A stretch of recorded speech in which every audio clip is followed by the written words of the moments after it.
Bukod sa pagbabawas sa mga bus na dumadaan sa EDSA, ay mahigpit na rin daw ipatutupad ang paglimita ng mga bus sa yellow lanes simula nga po sa Lunes. Makatulong naman kaya ito maibsan ng mabigat na trapiko? Narito ang aking report.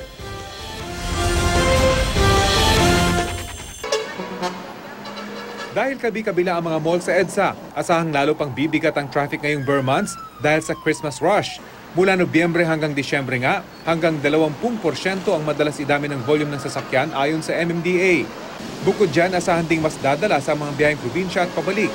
Kaya naman simula Lunes, bawal muna sa EDSA ang mga provincial bus na galing Cubao at Kamuning at patungong Southern Tagalog mula 6 a.m. hanggang 9 a.m. C5 muna ang daan.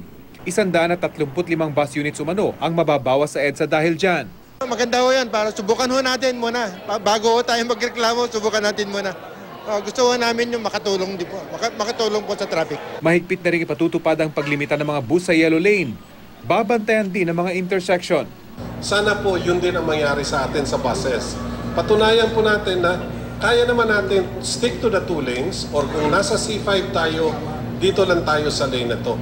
Mas mabilis po talaga kung hindi magugulangan. Sumailalim na rin sa training ang mga tauhan ng Highway Patrol Group ng PNP na magmamando ng trapiko sa EDSA simula rin sa Lunes. Armado sila dahil bahagi ng kanilang uniforme ang baril.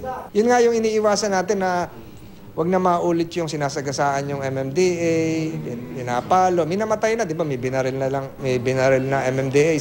Marami pa munong nakahanay na plano ang pamahalaan para mapaluwag ang daloy ng trapiko dito sa EDSA. Kabilang dyan ang pagpapatupad ng carpooling, pagpapatayo ng bagong tulay na tatawid sa Pasig River at maging pagbago sa pasok ng mga government employees sa 7 a.m. hanggang 4 ng hapon.